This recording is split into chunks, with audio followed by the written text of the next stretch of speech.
વડાપ્રધાન નરેન્દ્ર મોદીના સુશાસનના 12 વર્ષ પૂર્ણ થવા નિમિત્તે ગુજરાત ભારતીય જનતા પાર્ટી દ્વારા 5 જૂનથી 21 જૂન સુધી અનેક સેવાકીય કાર્યોનું આયોજન કરવામાં આવ્યું છે, જેના ભાગરૂપે વડોદરા શહેરમાં વોર્ડ નંબર 6 માં વૃક્ષારોપણનું આયોજન કરવામાં આવ્યું હતું। વડાપ્રધાન નરેન્દ્ર મોદીના સુશાસનના 12 વર્ષ પૂર્ણ થવા નિમિત્તે ગુજરાત ભારતીય જનતા પાર્ટી દ્વારા 5 જૂનથી 21 જૂન સુધી અનેક સેવાકીય કાર્યોનું આયોજન કરવામાં આવ્યું છે। આ સેવાકીય કાર્યોના ભાગરૂપે વડોદરા મહાનગર ભારતીય જનતા પાર્ટી દ્વારા દરેક વોર્ડમાં સ્વચ્છતા અભિયાનનું આયોજન કરવામાં આવ્યું છે। આ સાથે જ એક પેડ માં કે નામ અંતર્ગત વૃક્ષારોપણ કરવાનું પણ આયોજન કરવામાં આવ્યું છે। ત્યારે વોર્ડ નંબર 6 માં સુંદર મજાનું વૃક્ષારોપણનું આયોજન કરવામાં આવ્યું હતું, જેમાં મોટી સંખ્યામાં કાર્યકર્તાઓ, વર્તમાન અને પૂર્વ કોર્પોરેટરો તેમજ સમાજના અગ્રણીઓએ ભાગ લીધો હતો। આ સમગ્ર કાર્યક્રમની જવાબદારી પૂર્વ સ્ટેન્ડિંગ કમિટીના ચેરમેન ડોક્ટર હિતેન્દ્રભાઈ પટેલ દ્વારા સોંપવામાં આવી હતી, જે અંગે પૂર્વ સાંસદ રંજનબેન ભટ્ટે વિગતવાર માહિતી આપી હતી।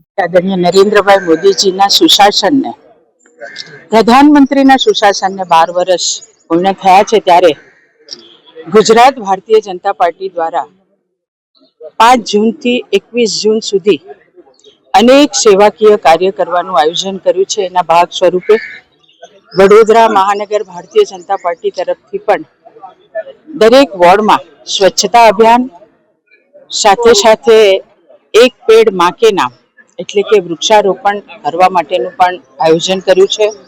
આજે ઇલેક્શન વોર્ડ નંબર 6 માં સુંદર મજાનું વૃક્ષારોપણનું આયોજન થયું છે। ખૂબ મોટી સંખ્યામાં કાર્યકર્તાઓ છે, અમારા ચારેય કોર્પોરેટર છે, અમારા પૂર્વ કોર્પોરેટર છે, જેમને આખા વડોદરાની આ જવાબદારી સોંપી છે કાર્યક્રમની, એવા પૂર્વ સ્ટેન્ડિંગ કમિટીના ચેરમેન ડોક્ટર હિતેન્દ્રભાઈ પણ છે। ખૂબ અલગ અલગ સમાજના અગ્રણીઓ પણ આ વૃક્ષારોપણમાં જોડાયા છે।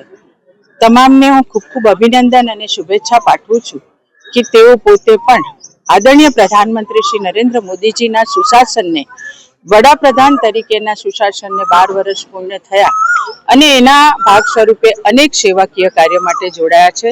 સૌને અભિનંદન, ધન્યવાદ।